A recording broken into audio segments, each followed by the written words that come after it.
no. Creo que ya cambiaron la pila, así que no hay, porque andaba fallando el micrófono, pero ya lo arreglaron. Bueno, les pedimos que vayan volviendo a sus lugares. Hay un perro acá, ¿eh?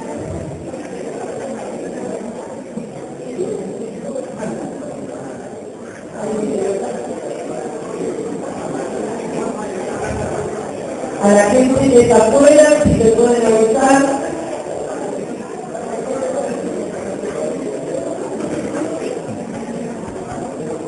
A veces tengo que pensar y ya se cae.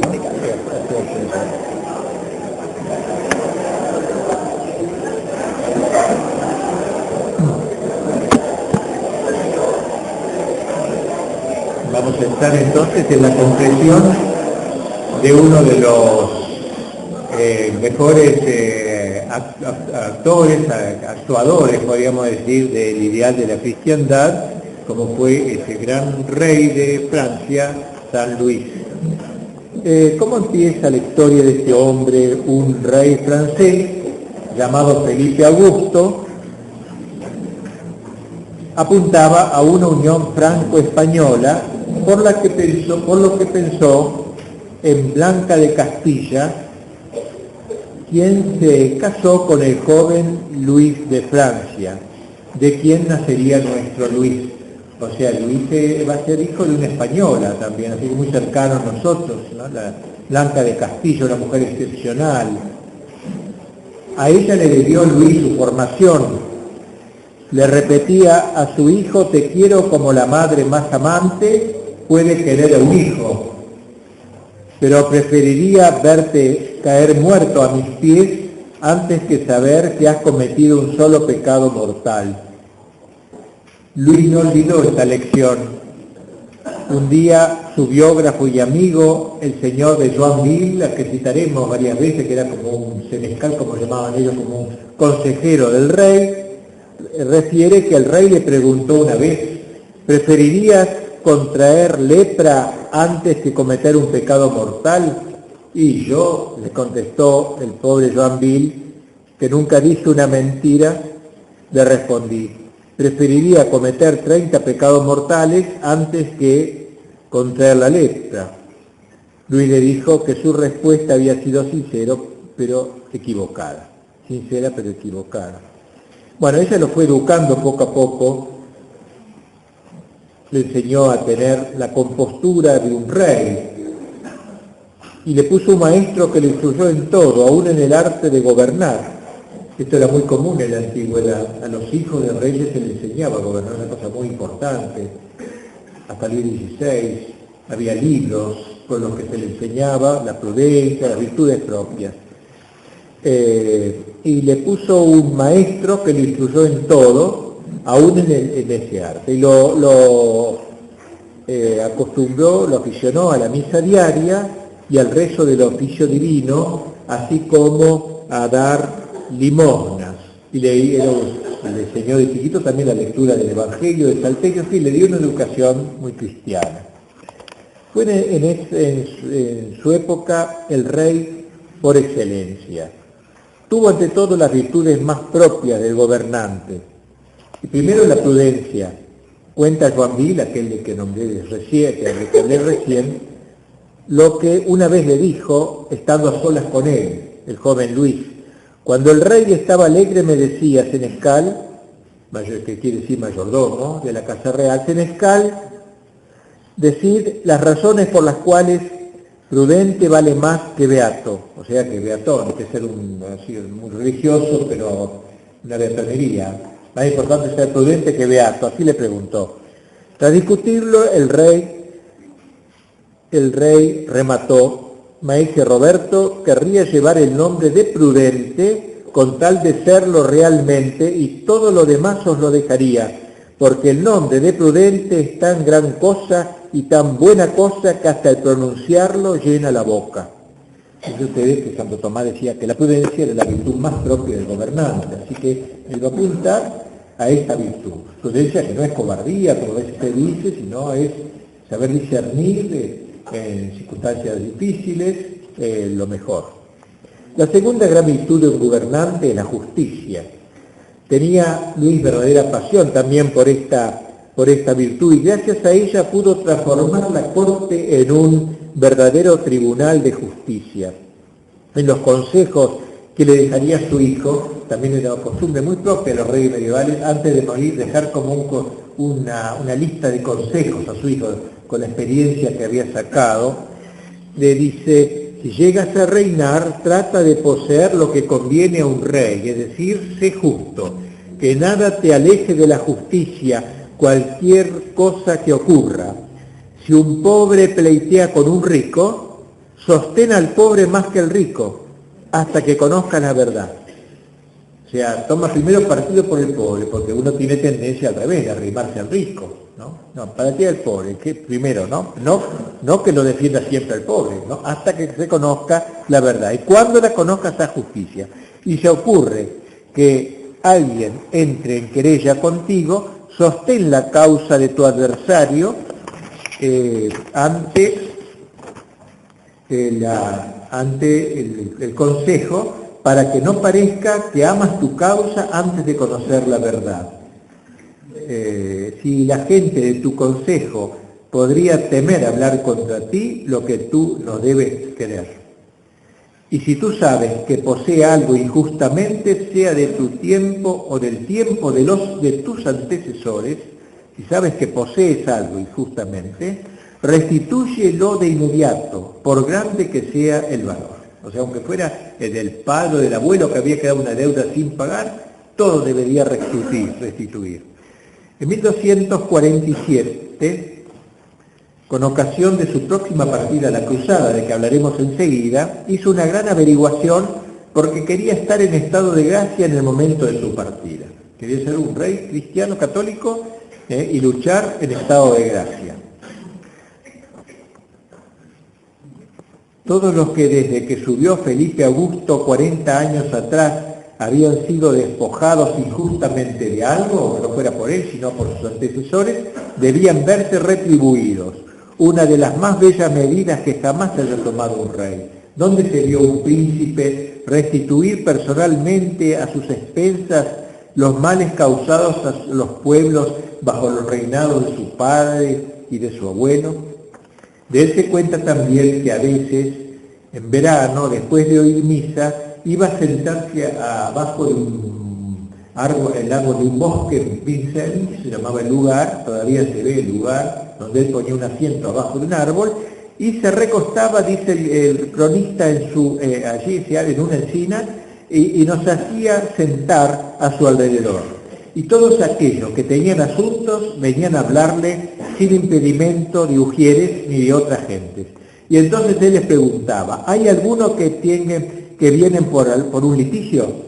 Y aquellos que venían por ellos se levantaban. Y entonces él decía: callaos y se os despachará a uno después de otro, porque él leía todos a la vez, ¿no? Bueno, y entonces llamaba a dos de sus asesores y decía a uno de ellos: resolvedme este caso. O sea, nada de justicia dentro de 8 años, sino aquí, a ver, los pros, los contras, todo y resolverlo, la rápida resolución. Salió asimismo al paso de los abusos de los recaudadores de impuestos y exigió de sus funcionarios un juramento de que mientras estuviesen en sus cargos hiciesen justicia a todos, tanto a los pobres como a los ricos, a los del país y a los extranjeros, sin alguna preferencia, decía. Exigía que la gente humilde fuese bien tratada. Ningún malhechor, ladrón ni asesino que se atrevió a quedarse en París no fue pronto colgado, porque era muy efectivo él en eso, en hacer justicia, cuando era cierto, ¿no? Que ni parentescos le valían nada al criminal, ni oro ni plata, nada, no podían comprar, podían salvarlo. Así el pueblo descansó, porque se fueron acabando los malhechores en el país. Bastó con un hombre para lograr este cambio radical, la canalla puesta en su sitio, la gente honrada, protegida, la decencia en los negocios asegurada, y todo el mundo ganando con ello. Un hombre, es decir, un carácter. Esteban Boileau fue encargado por el rey de codificar, como dijimos en la parte anterior de este encuentro, en el libro de los oficios, lo dijimos, los reglamentos de las corporaciones. De cada corporación tenía su propio reglamento. Los conflictos entre los productores, los consumidores y los comerciantes. Todas las relaciones comerciales para establecer en ello la lealtad en vez del fraude. Por encima de todas las instancias, el rey se reservaba el derecho de traer así las causas, cuando había dudas o no se resolvían, de examinarlas de nuevo, si se pedía. Era la ultimísima instancia, el rey. Nunca confundió bondad y debilidad. En cierta ocasión, una dama de Pontoise, para casarse con su amante, hizo asesinar a su marido, que es la manera más rápida de hacerlo, ¿no? Bueno, era la ultimísima instancia. El crimen era evidente, la prueba era cierta, la confesión era arrogante. Ella lo decía, sí señor, así lo hizo. Fue condenada a muerte. Miembros, miren ustedes, de las órdenes menores, de las órdenes mendicantes, que hablamos antes, franciscanas, etc., a quienes había ayudado esa señora tan simpática, asesina, intercedieron por ella, ¿no? Y el rey se negó a indultarla, que al menos no se le ejecute en Pontoise, dijeron, donde era tan conocida, en papelón, iba a ser una cosa horrible. Luis consultó a un magistrado muy limpio y este contestó, la justicia a pleno día es anulable. Luis aceptó este dictamen contra una multitud de intercesores, reina incluida, la reina hasta ella influyó. Era así, era la justicia total, ¿no es cierto? Un hombre indomable, indeclinable. La virtud de la justicia, como se sabe, exige dar a cada uno lo que le corresponde, y antes que a los hombres, al mismo Dios. Y esa justicia se llama religión, que es la justicia respecto de Dios. Y así se propuso dictar en su reino las penas más severas contra la blasfemia, contra los blasfemos. Hemos dicho ya que la blasfemia era considerada un crimen, ¿no? Así como insultar a otro es delictivo, insultar a Dios era el crimen supremo en una sociedad tan cristiana. Hoy no tiene sentido, causa hasta gracia o imposibilidad, una cosa así. Y así se propuso dictar en su reino las penas más severas. El Papa Clemente IV alabó su celo, pero le pidió moderarlo, reduciendo el castigo. Dice Joinville, aquel decán de él, el rey amaba tanto a Dios y a su Santa Madre, que hacía castigar gravemente a todos aquellos a quienes habían ofendido gravemente a Dios o a su Madre. Así, ver poner a un orfebre en la picota, en calzón y camisa, con las entrañas de un cerdo alrededor del cuello. Dice que en algunos casos hacía esto como para mostrar la fealdad del delito que castigaba. Fue el rey tan admirado por su acción justiciera en todos los sentidos, que durante el reinado de sus sucesores, cuando el pueblo se sentía objeto de alguna injusticia, pedía que se le administrara justicia como se hacía en la época de San Luis. Era como un paradigma de justicia este hombre. También San Luis amaba la paz, era un pacífico, no un pacifista, por cierto. Joinville, que durante 6 años no se apartó de su señor, escribe, fue el hombre que más trabajó para poner paz entre sus súbditos. Le gustaban aquellas palabras de Cristo, os dejo la paz, os doy mi paz, y también, bienaventurados los pacíficos. Y así estableció en todo su reino la paz, dando fin a todas las guerras privadas. Paz, pues, interior, pero también paz exterior, y así entendía que la paz se fundaba en el amor. Por ejemplo, con Inglaterra, a quien, para evitar una guerra entre hermanos, porque, como dije antes, la cristiandad era una fraternidad universal de todos los pueblos que integraban la cristiandad, entregó algo de su territorio, que parecería muy extraño, entregó algo de su territorio a Inglaterra, salvando el vasallaje de aquella región. Quería restablecer el amor entre sus herederos y los del rey de Inglaterra, hermanos en la misma fe católica. continuando en el exterior las tareas que llevaba en tierras francesas. Pero para todas las virtudes, por sobre todas las virtudes morales, floreció en las teologales, por sobre las virtudes morales, ¿no? Las teologales, sobre todo en la caridad. Fue la primera de sus enseñanzas, de las enseñanzas que le dejó a sus hijos. Querida hija, le dijo a Isabel, recuerda que decíamos que los reyes se ocupaban de enseñar a sus hijos cómo gobernar bien, ¿no? Era como una escuela de educación la monarquía, ¿no? Le dice a su hija Isabel, le escribe, ¿no? Le deja escrito: os enseño que améis al Señor con todo vuestro corazón y con toda vuestra fuerza. Querida hija, si le amáis, el provecho será vuestro. Está muy fuera de su camino la criatura que pone en otra parte el amor de su corazón. Querida hija, la medida según la cual debemos amar a Dios es amarlo sin medida. Bien merece que nosotros le amemos porque Él nos amó primero. La piedad de San Luis, la expresión de su amor a Cristo, era, como en la Edad Media, de impostación ritual, casi un acto litúrgico, de rey a rey, podríamos decir, de rey con minúscula a rey con mayúscula. Amor a Dios, pero también a las imágenes de Dios, a los hombres. Él fue el padre de los pobres, sobre todo como San Francisco de Asís, que murió cuando Luis tenía 12 años, pero a quien tanto admiraba. Los frailes le hablaban con amor de su fundador y él adquirió entonces un cariño enorme. Desde su infancia el rey tuvo piedad de los pobres y de los que sufrían, y la costumbre era que donde quiera que fuera, 120 pobres fueran saciados de su casa, de pan, vino, carne o pescado todos los días, mientras estaba en ese lugar que visitaba. En Cuaresma y en Adviento el número de pobres aumentaba y varias veces ocurrió que el rey le servía. Además de eso, no era por populismo, era por sincera, era un hombre diáfano, no era un hombre así de hacer teatro, expresión exterior. Además de eso tenía todos los días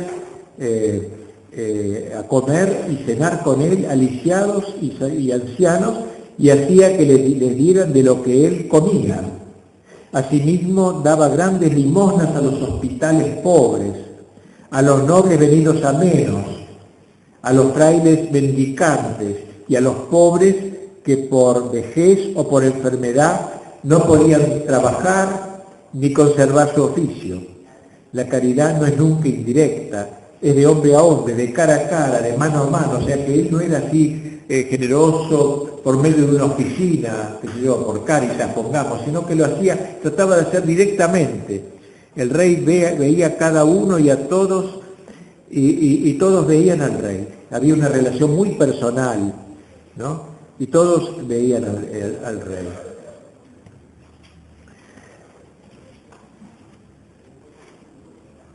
Le viene, la caridad, su caridad tuvo ribetes de sublimidad. A veces no solo se quedaba en estas costumbres que había tomado, sino que llegaba a extremos, verdaderamente a expresiones extremosas. El piadoso rey, cuenta el confesor de la mujer de Luis, se encontraba un Viernes Santo en el castillo de Compiègne.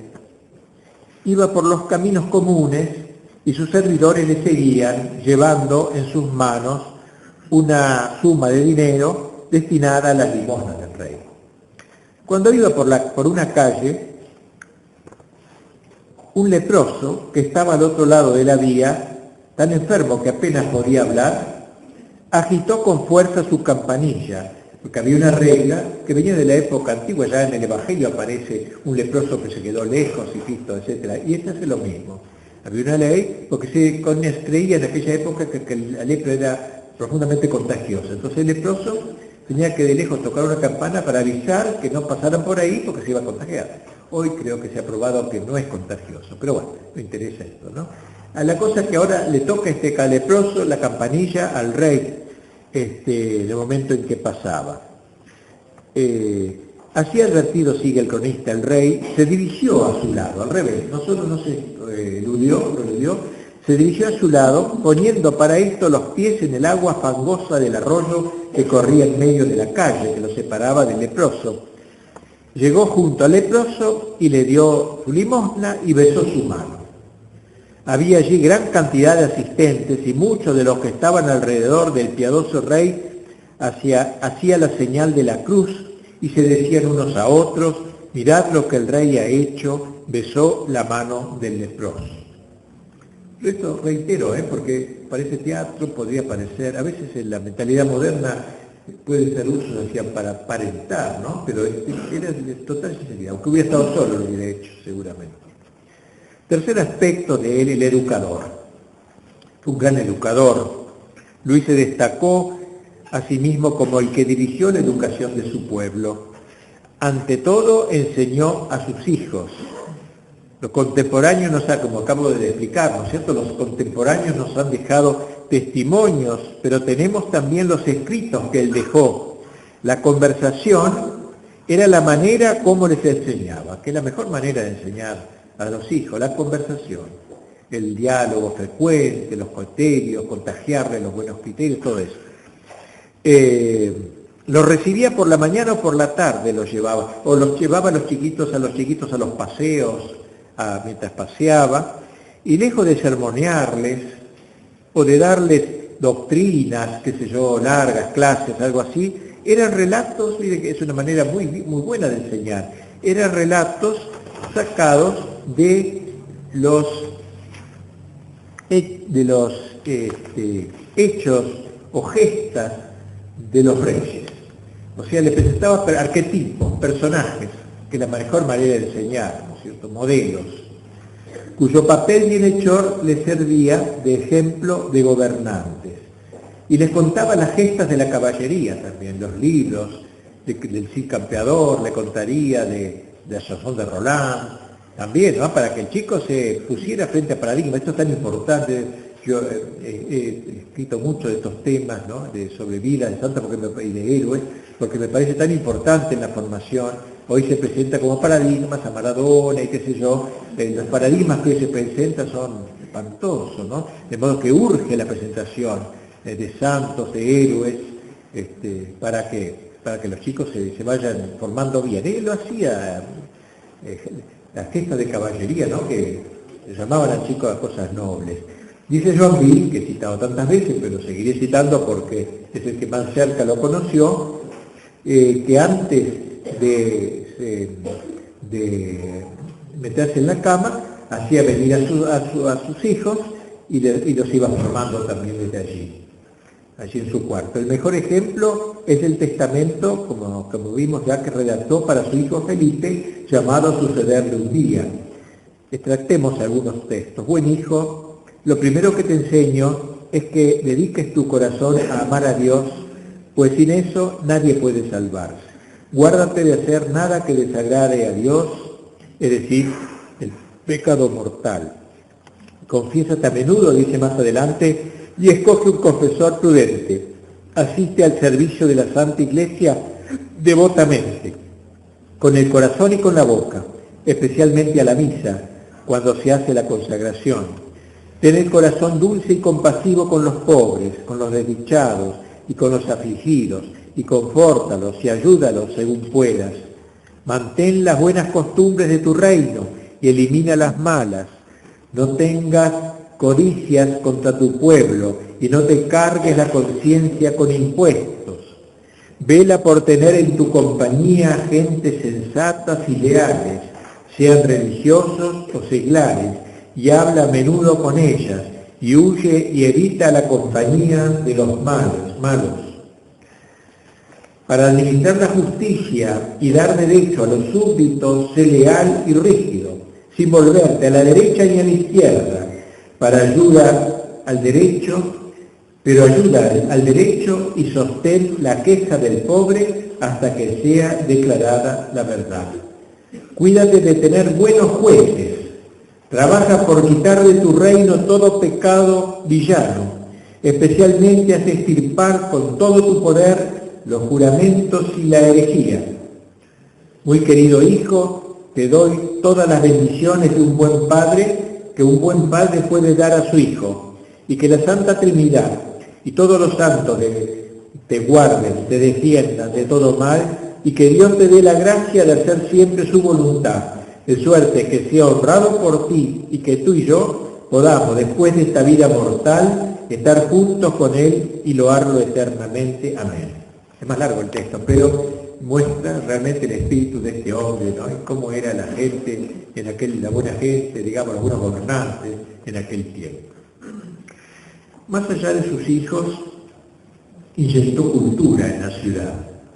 O sea, estamos hablando de él como educador, ¿no? Y hablamos primero como educó a su entorno más próximo, a sus hijos. Ahora, más en la ciudad. Él no era un intelectual, ni pretendía serlo, no es el oficio de un rey. Pero sí un hombre sensato, un hombre que sabía rodearse bien, y rodearse de gente intelectual también buena y capaz. París tenía renombre en toda la cristiandad, renombre intelectual en toda la cristiandad, volviéndose capital de las letras y de las artes.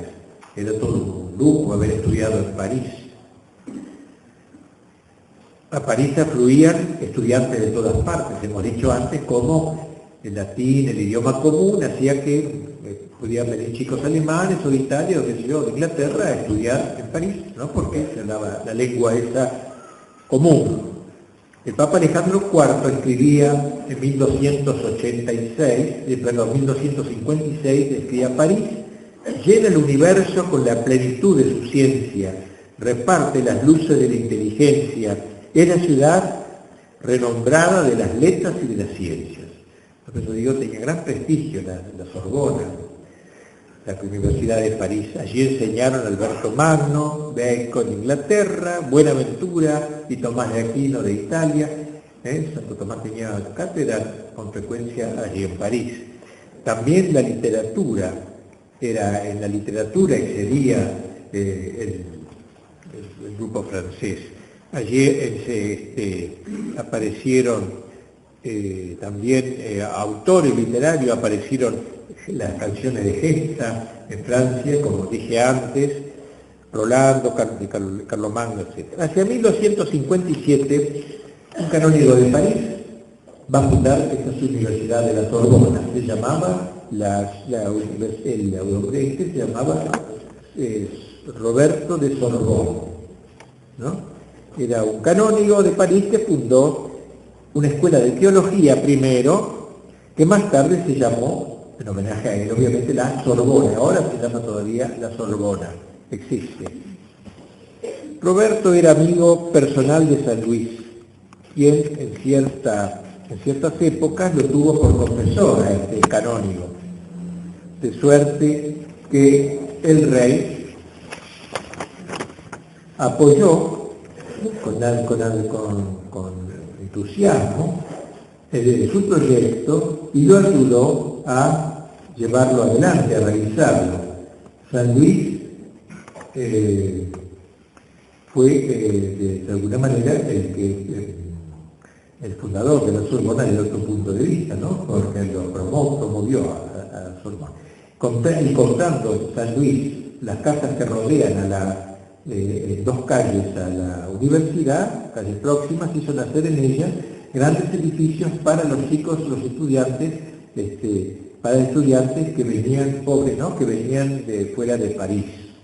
Como yo le dije antes, ¿no? Yo recuerda que los chicos que le contaba que en ese barrio, el Cartier Latin, se llama todavía barrio latino, era porque los chicos esos, la gente pasaba y vivía que hablaba un idioma raro que era el latino, era el idioma de la cultura, no era el que hablaba todo el pueblo, ¿no? Pero de la cultura. Al rey le gustaba conversar con los sacerdotes y religiosos, con los buenos sacerdotes cultos y religiosos, y con frecuencia los invitaba a palacio. No era un rey solemne, con mucho protocolo, no era así. Tenía cierta solemnidad, la que corresponde a la competencia, pero no era así untuoso, exagerado en esta materia, sobre todo en la mesa. Comía con sencillez. Cierta vez que un fraile empezó a tratar en la mesa un tema demasiado sutil, que se empezó a hablar de la predestinación, que yo no viene al caso, en la mesa era un tema muy arduo, ¿no? El rey le dio la conversación y dijo esta frase tan sensata, ¿no? Todas las cosas tienen su tiempo. Como dice, acá estamos comiendo, hablemos de temas propios, digamos, no de la comida, pero de los temas de la actualidad, o cualquier otro, no de venir con una elucubración propia de una cátedra, que se yo, sofisticada. Tenía ese sentido común, ¿no?, el rey. Y cuando creaba nuevos caballeros, también le gustaba celebrar fiestas magníficas. Eso le gustaba la magnificencia, que es una virtud también, muy relacionada con la magnanimidad, el alma grande, pero no toleraba ni la obscenidad ni la mundanidad exagerada. Eso tampoco le gustaba. Había cierta sobriedad, pero sí solemnidad, eso sí. Le encantaban las comidas íntimas, en las que se hablaba con toda franqueza, en las que gustaba invitar como a algún clérigo inteligente, o al maestro Robert de Sorbonne, o a Joinville, que era inteligente, también es de Cambé, su amigo. Joinville nos lo muestra a veces riéndose a carcajadas, no era un tipo así todo tatuado, misterioso, no. Él sabía reír, un chiste bien dicho, se reía a carcajadas, lo que descarta toda imagen de un santo puritano y aburrido, etc. No hay nada tan bueno después de comer, decía, como una charla ad libitum, es decir, que cada cual diga lo que quiera, ad libitum que quiere cualquier cosa, ¿no? Como, o sea, no un tema, vamos a tratar hoy qué tema, a ver si hubo o no, qué sé yo, la historia, tal cosa, ¿no? No, sino temas más triviales, es propio del momento. San Luis había recibido en su juventud una cultura muy cuidada, que desarrolló durante toda su vida. Sabía muy bien el latín, que traducía a primera vista, tuvo diversos maestros que fueron llamados para formarlo. Un monje de la abadía de Roaumont había compuesto un opúsculo sobre los deberes de los príncipes que verosímilmente sirvió para su formación y en el cual recomendaba precisamente como indispensable la práctica de las letras. Esto se enseñaba, era importante esto, ¿no? Un libro de formación para el político. ¿Cómo hoy pensaríamos algo de eso? Máxime que el político sube porque se tira la moneda y sale elegido, así que no hay tiempo de formarse. Entonces ya se preveía, por ahí con su hijo lo iba formando despacito, en una escuela.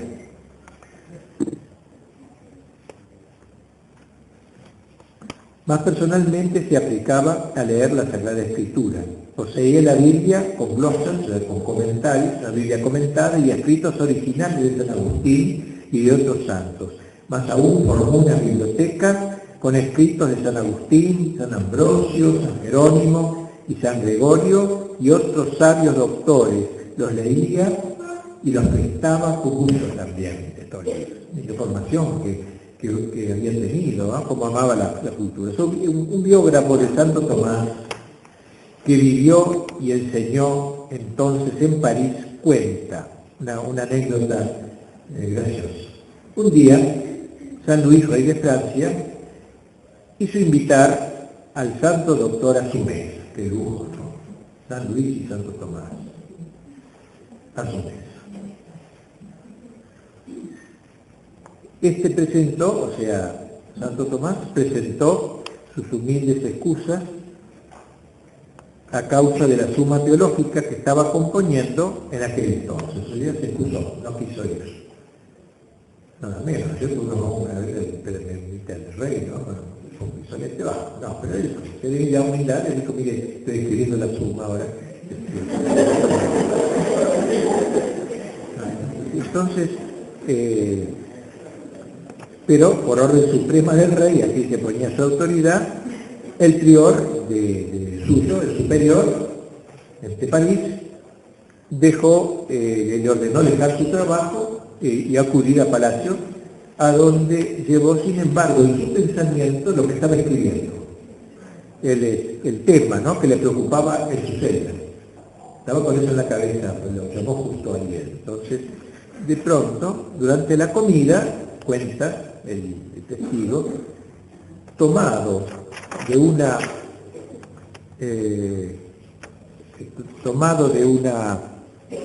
súbita inspiración, se le ocurrió de golpe en medio de que la comida, en ese momento se le ocurrió una súbita inspiración, se le ocurrió algo para el tema que estaba estudiando, golpeó sobre la mesa, cuando Tomás era gordo y robusto, agarró un buen golpe sobre la mesa y exclamó, ¡ah! Esto destruye de golpe la herejía de los maniqueos, no tiene nada que ver con el reino nacional, era con la idea que él tenía en la cabeza.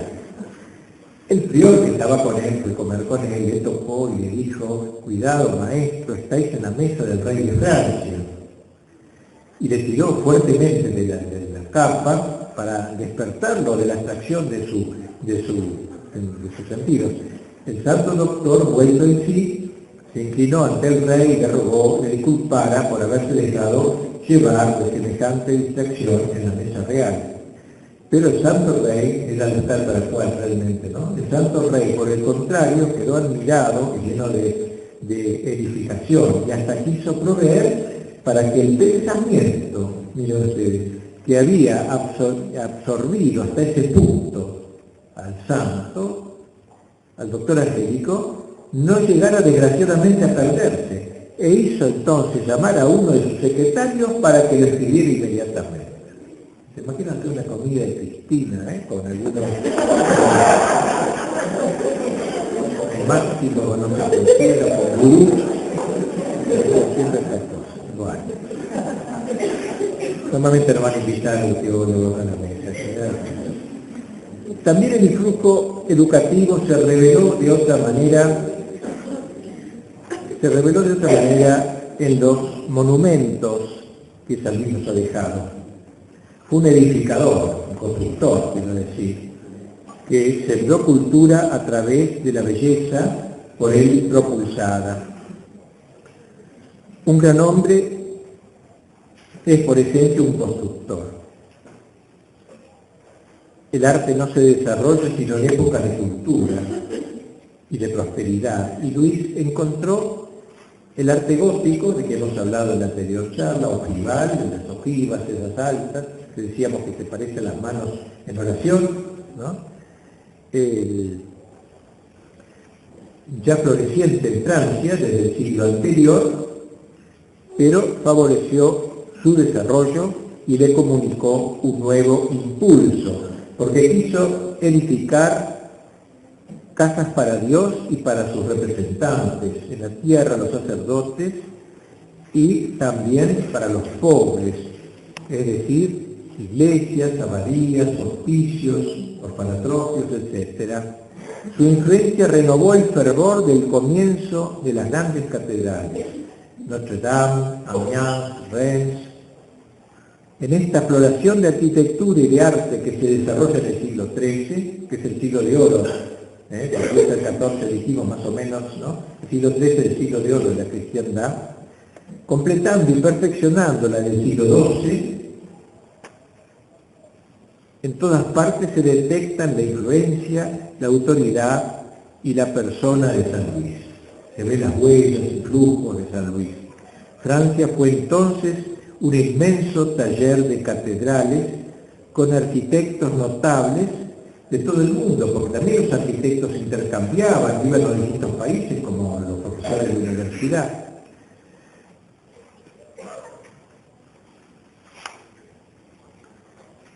Cuyo genio no hubiera ardido en otro lado en un reino como el de San Luis, quizás esos artistas, la llama no se hubiera atizado tanto, ¿no?, por el ímpetu unánime de fe que excitaba entonces el reino de las flores de lis.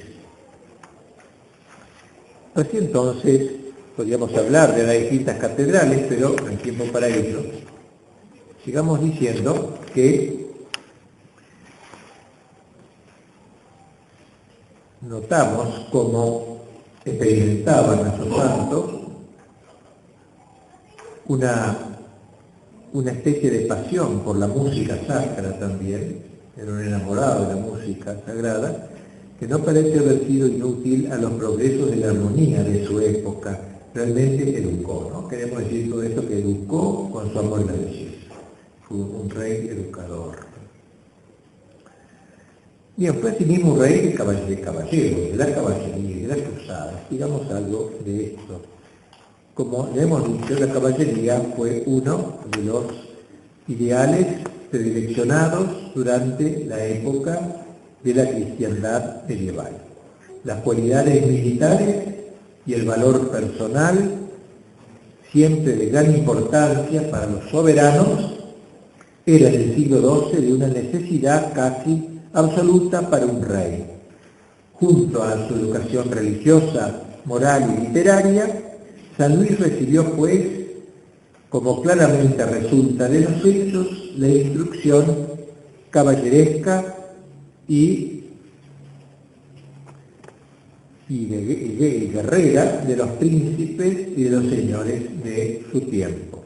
Además, desde su advenimiento al trono, a la edad de 12 años, fue sometido a este respecto a lecciones de experiencia práctica, pues acompañó a su madre, Juana Blanca de Castilla, la española, la madre de él, acompañó a su madre en la enérgica regente, que sería luego en sus sucesivas expediciones contra los varones, o los duques, los condes, los nobles rebeldes que había en Francia, porque hubo también problemas.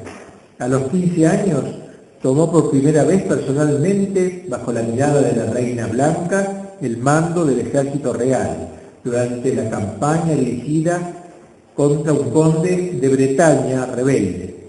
Y en 1242, a los 28 años, se dirigió a la guerra contra el rey de Inglaterra, aliados de un conde rebelde de la Manche de Francia.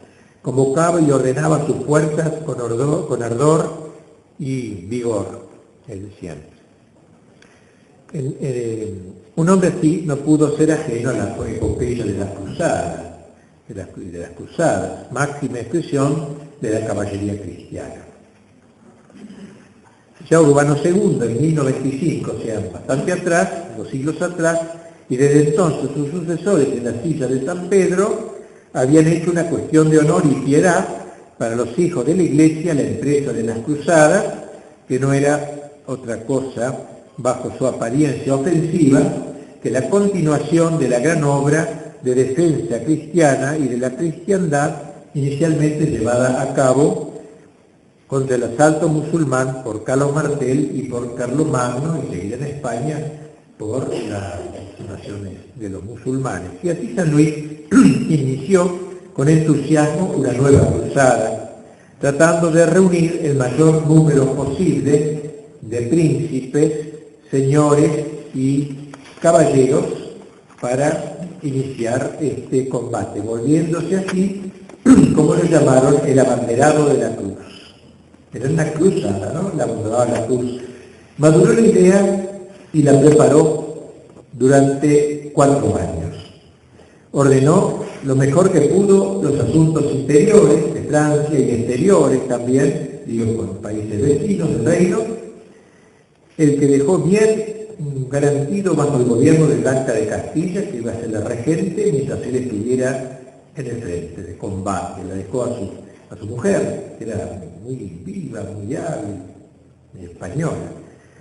Hizo de la isla de Chipre el centro de aprovisionamiento. En 1848 partió de París para su gran peregrinaje, porque en aquella época se entendía las incursiones contra el mundo musulmán de la cruzada, se entendía no solamente como lugares de combate, sino peregrinaciones. Iba gente junto con los guerreros peregrinos, acompañaban hasta caminando 2.000 kilómetros hasta llegar a los lugares de combate. Y así entonces se dirigió a la isla de Chipre y antes recibió en Saint-Denis, que era el lugar donde se enterraban los reyes de Francia, una catedral basílica románica de las afueras de París, en Saint-Denis, la oriflama, y el bastón del peregrino de mano del obispo. Y luego fue descalzo hacia Notre Dame, en el centro de París, para oír misa. Tras encomendarse las plegarias de los hombres de iglesia, se despidió del pueblo, montó a caballo y partió.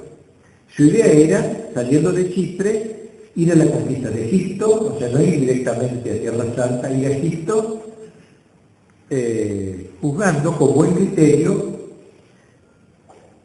aunante en San Luis, necesaria para la liberación, juzgada con criterio, con buen criterio digo, algo muy conveniente para liberar y ocupar establemente la Tierra Santa, no ir directamente, sino de abajo atacarla, y que hubiera, por lo demás, dado un golpe muy rudo al conjunto de la dominación musulmana, con gran beneficio del Oriente cristiano, porque toda esa zona era musulmana también de Egipto. Y de Egipto primero, bueno, llegó la flota damieta, designada como punto de desembarco. Reunió a los jefes y les dijo: todo está por nosotros, cualquiera cosa nos ocurra. Si somos vencidos, subiremos al cielo como mártires.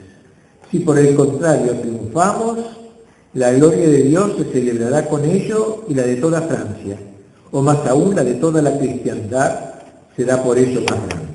Dios, que todo lo prevé, no me ha incitado a esto en vano. Esta es su causa, combatimos por Cristo y Él triunfará con nosotros, y esto dará gloria, honor y bendición, no a nosotros, sino a su nombre. Bueno, tanto preparación y todo, desgraciadamente, bueno, él había previsto, podía ser derrotado. Luis fue vencido, los combates de allí, de Egipto, y hecho cautivo de los musulmanes, dando un ejemplo notable ahora, una situación tan distinta. Un santo se manifiesta distintamente en las circunstancias diversas, siendo cautivo, se mostró como un ejemplo de paciencia en la adversidad.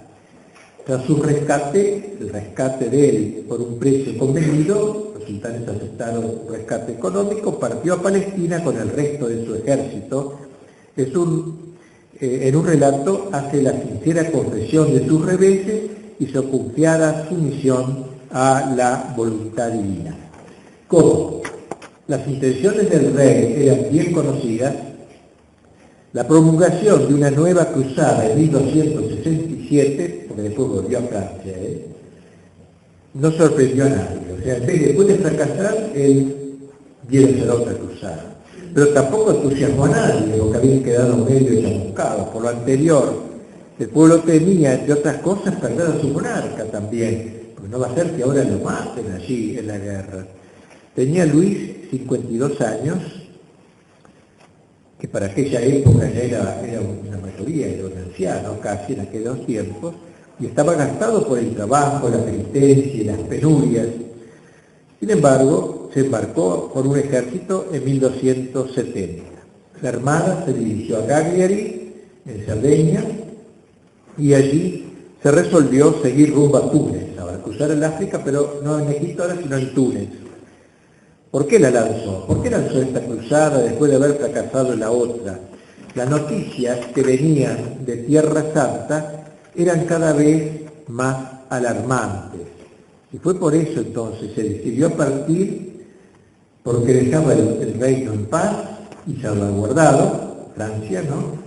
Y fue entonces cuando redactó su testamento, porque él creyó que podía acabar mal todo esto con las enseñanzas dejadas por él para Felipe, que era el nombre de su hijito, que heredó del trono, de que hemos hablado anteriormente. Y saquemos algo fundamental. La principal causa por la que tomó esta decisión táctica fue una causa espiritual, una causa religiosa. El rey esperaba conseguir la conversión del sultán, un sultán que se llamaba Al-Mustansir, que a su juicio entrañaría la de todo el pueblo tunecino. Por eso eligió Túnez, por un motivo misionero, apostólico, también militar, están mezclados a veces las cosas, pero no mal mezcladas, sino bien mezcladas. Esto es muy interesante porque no hay que creer que los prepotentes que iban a ir a conquistar, un fin era también ganarse a los musulmanes. Ante los ojos de San Luis se abrían inmensas perspectivas. Veía en el porvenir el norte de África. Saben que el norte de África había sido muy católico. Había 600 obispos en África, en la época de San Agustín. Todo el norte de África era la zona más católica del imperio. Y ahora era totalmente musulmana, ocupada por el Islam. Por eso entonces él soñaba con una retoma de todo eso. Veía entonces el porvenir del norte de África y más abajo el continente negro, un poco conocido en aquel tiempo, muy poco conocido, pero lo quería ver evangelizado y conducido poco a poco a la ley de Cristo.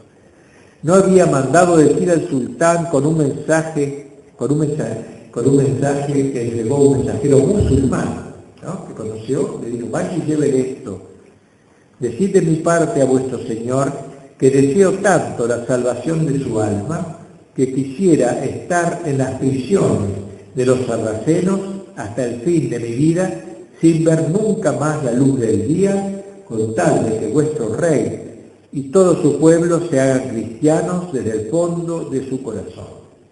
Destaquemos esto entonces, que es capital para entender no solo la historia de las cruzadas, sino la historia de este corazón enamorado de Cristo.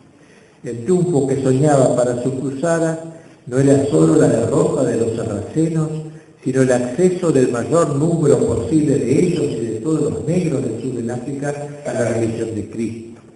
Llevó con él, dice el cronista, todo un batallón pacífico de hermanos predicadores y de hermanos menores, de dominicos y franciscanos, que se ocuparan sin descanso de evangelizar a los infieles. Él amaba de manera especial a los hijos de San Francisco y a los hijos de Santo Domingo, lo hemos dicho ya.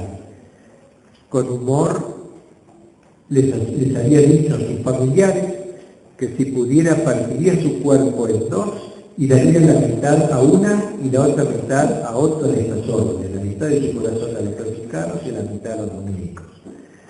Se ha dicho así que una de las principales razones que le hicieron dirigir su segunda cruzada sobre Túnez fue que algunos informes, ilusorios por supuesto, le habían falsos rumores, digamos así, le habían llegado, le habían sugerido la idea de que el soberano de ese país estaba dispuesto a convertirse. Por eso no es que se le ocurrió que a lo mejor se convertía, había tenido algunos datos. Fue por eso lo animó a lanzar esta cruzada tan rara, pasando por Túnez, casi no venía muy al caso, la de Egipto era militarmente más clara, esta no era tan clara, pero con este deseo.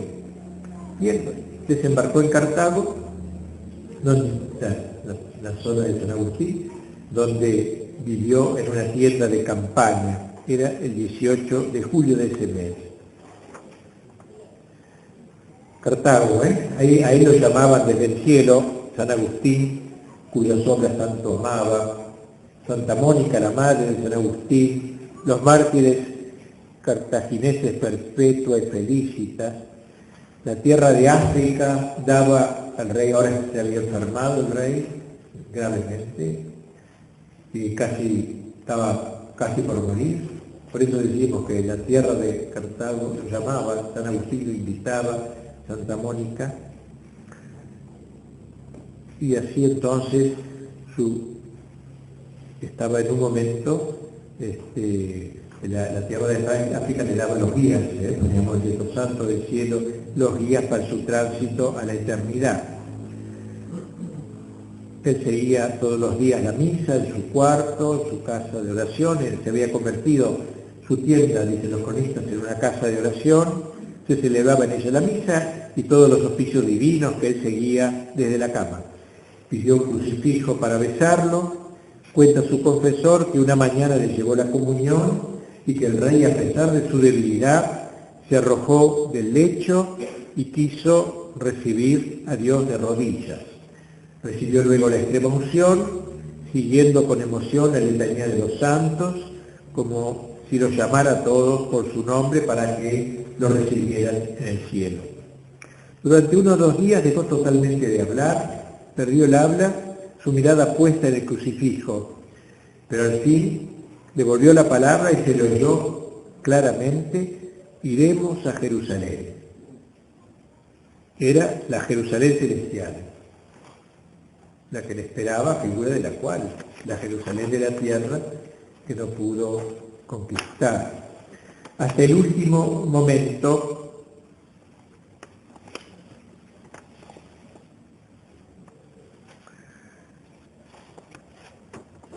asoció las misiones a las cruzadas, y esta es una cosa que no se ve tan claro en otros de los movimientos. Cerró los ojos, permaneció así durante 3 horas, luego los abrió y dijo: introivo in domum tuam, adoravo in templum sanctum tuum et confitevor nomini tuo. Entraré en tu casa, adoraré en el templo santo, adoraré en tu santo templo y confesaré tu nombre. Y ordenó que lo acostaran sobre ceniza con los brazos en cruz, y así murió. 18 de agosto había llegado a Cartago y el 25 del mismo mes moría. Eran las 3 de la tarde como Cristo, toda la cristiandad estuvo de luto, toda la cristiandad admiró a este héroe, a este muerto. En Notre Dame de París, la catedral de París, se celebró una misa solemne. El pueblo llenaba la gran iglesia y las calles todas de la ciudad. Todos los campanarios de Francia, de las iglesias que él creó o restauró, como Chartres, Saint-Chapelle, etc. Saint-Chapelle es una capilla en la que llevó las reliquias de la Pasión de Cristo, algunas reliquias, una espina de Cristo, Saint-Chapelle, Santa Capilla de Saint-Chapelle. Sonaban a la vez. Al día siguiente se transportó su féretro a la abadía de Saint-Denis, que le dije que daba en el suburbio de París, que era el sepulcro de los reyes de Francia. Fue llevado allí a esa tumba. El 25 de agosto de 1290, o sea, muchos años después, ese féretro sería conducido provisoriamente de Saint-Denis a Notre Dame de París para su canonización hecha por el Papa. Luego sus restos volvieron a Saint-Denis, que era el lugar normal de la tumba de los reyes, donde estuvieron hasta que fueron desgraciadamente profanadas durante la Revolución Francesa. Los franceses sacaron las cosas de los reyes y los tiraron por todos lados, y que otros santuarios de varios reyes. Bien, ese es el grande, ¿no? Me parece a mí, un rey grande. Es lindo pues te da el mensaje de un político santo, porque uno presenta a los santos son a veces gente, cosas de iglesia o de cosas así, pero pensar un político, eso es muy importante. Parece que la política es incompatible con la virtud, y es bueno presentar cómo se pudo desposar la política con la virtud y alta política realmente. En una de sus homilías, el cardenal Luis Pi, que yo tanto admiro, existe una guía sobre su pensamiento, que es un obispo francés, para los que no lo conozcan, de 1850 en adelante, más o menos. Para mí, el escritor que mejor ha entendido la crisis del mundo moderno, no conozco una cosa igual, que era muy amigo del Pío IX,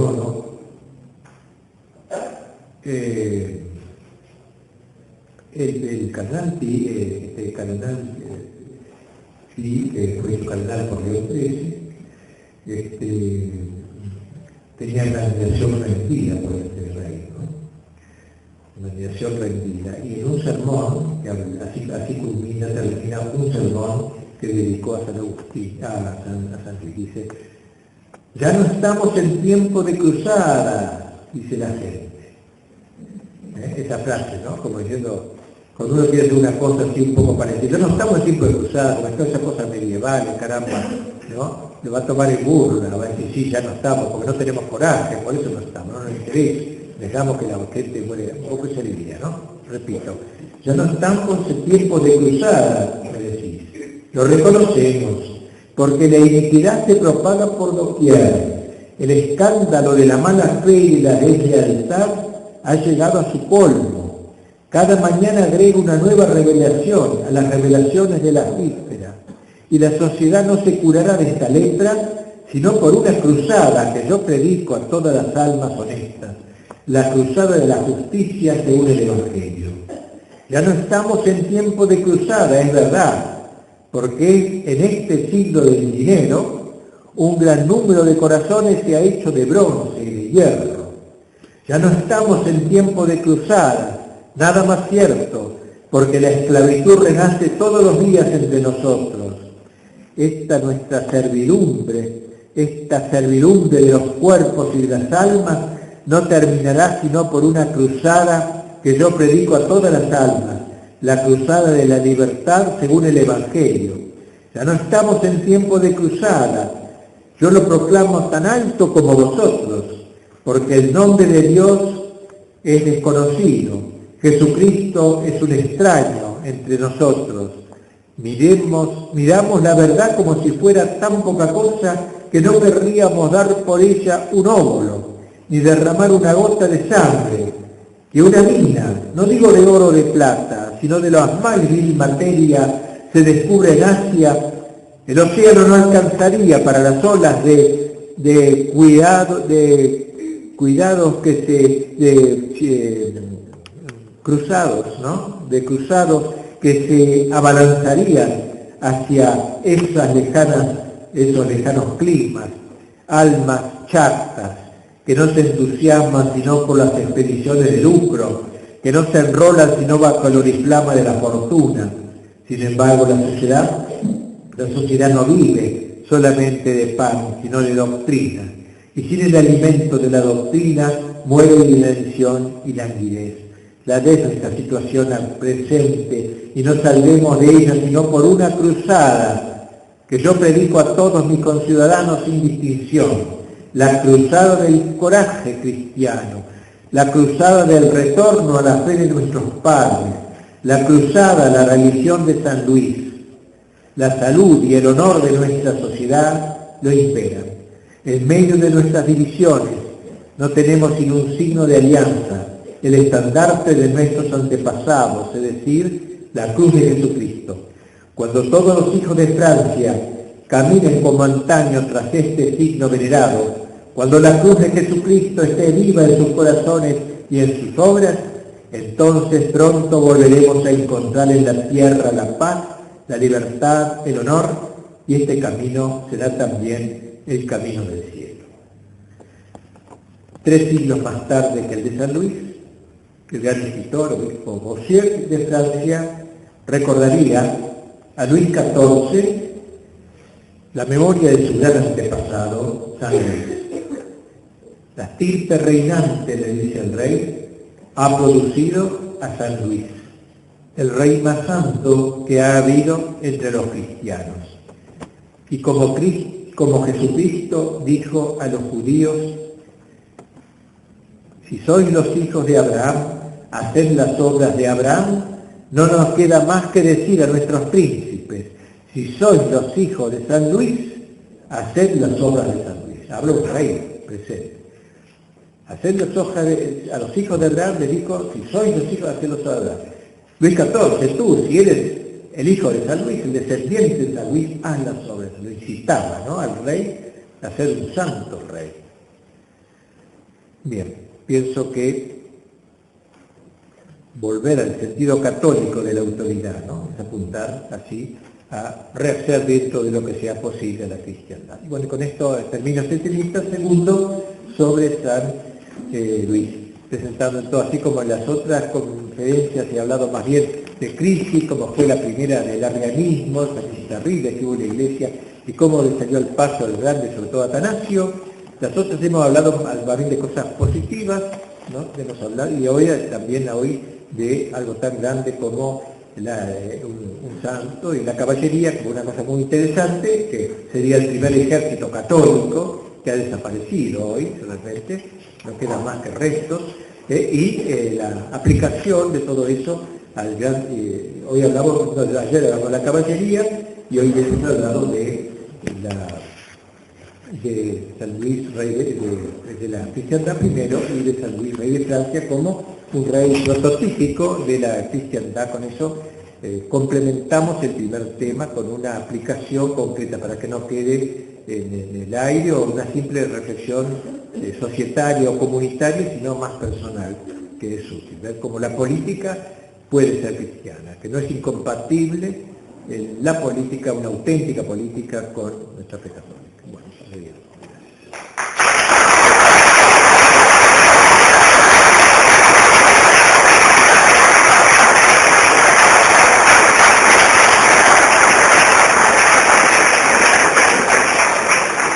Bueno, esperamos mañana, reiteramos, como hemos dicho los días anteriores, si pueden colaborar ahora para retirar la fila, para ordenarnos rápidamente la sala. Igualmente mañana, que el último día, el último esfuerzo es cumplir el horario y demás para poder empezar el tiempo y terminar el tiempo. Si alguien no hizo efectiva su inscripción, por favor hágalo hoy, porque ya mañana se empiezan a emitir los certificados. También. Qué lindo, padre. ¿Sí?